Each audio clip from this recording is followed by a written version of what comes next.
Balitang eleksyon naman, muling makakalahok sa party list election sa susunod na taon ng mga grupong Akbayan at Bayan Muna. Alinsunod dyan sa desisyon ng COMELEC, saksi si Tina Panganiban Perez. Sa botong 4-1, pinayagan ng COMELEC ang bank ang paglahok sa 2013 elections ng mga party list group na Akbayan at Bayan Muna. Ayon sa COMELEC, naging basehan daw ng 4 na commissioner na bumoto pabor sa 2 grupo ay ang track record ng mga ito.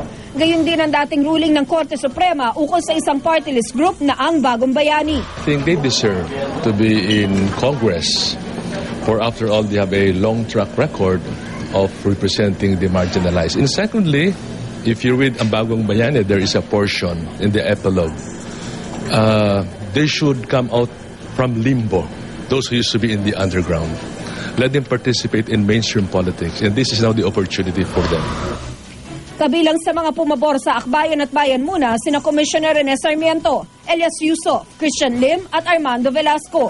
2 naman ang tumutol, sina COMELEC Chairman Sixto Brillantes at Commissioner Lusanito Tagle. So I took the dissenting position that similar to ako Bicol and everything, it should not be granted. Pero Sir, overruled ako. Ang basis po ng dissenting nyo is Similar to ako Bicol. multi-sectoral? Yeah. Multi-sectoral, political party. Hindi naman sumama sa botohan si Commissioner Grace Padaka dahil hindi raw siya nakalahok sa mga naunang deliberasyon. Sa disqualification complaint na inihain laban sa Akbayan, sinabing di na raw dapat ito tawaging party list group dahil kaalyado naman ito ng Aquino government at may mga miyembrong nagkaroon pa ng posisyon sa kasalukuyang administrasyon. Batay pa sa kanilang Statement of Election Contributions and Expenditures noong nakaraang eleksyon, sa mahigit 112 million pesos na campaign contributions na natanggap ng Akbayan, pinakamalaki ang inambag ng presidential sister at TV host actress na si Chris Aquino, 10 milyong piso.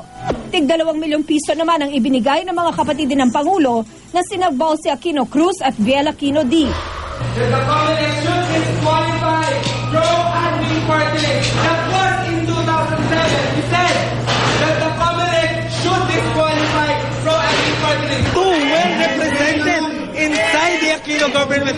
How can they say that they are still underrepresented? Ang pagtutol na iba pang militanteng grupo sa paglahok ng Akbayan sa party list elections, humantong pa sa marahas na konfrontasyon nitong Oktubre sa isang press conference. He handled me first!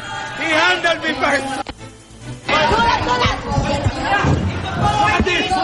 At sa inilabas ngayong desisyon ng COMELEC, ayon sa Akbayan, napatunayan daw na walang basehan ang mga akusasyon sa kanila. Patunay rin daw ito na totoo nilang kinakatawan ang mga marginalized at underrepresented.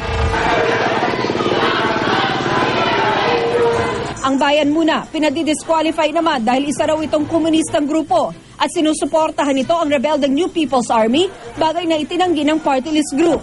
Nagpasalamat din si Bayan Muna Party List Representative Teddy Casino sa naging desisyon ng COMELEC sa kanilang grupo. Patunayan naman namin sa mahabang panahon na ang aming partido ay talagang kumakatawan sa mga mahihirap at maliliit na mamamayan ng ating bansa. Gagawin namin ang lahat para kami ay muling mahalal dito sa Kongreso at makapaglingkod sa ating mga kababayan.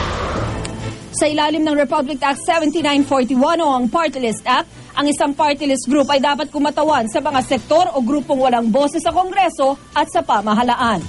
Ako si Tina Panganiban Perez, ang inyong saksi.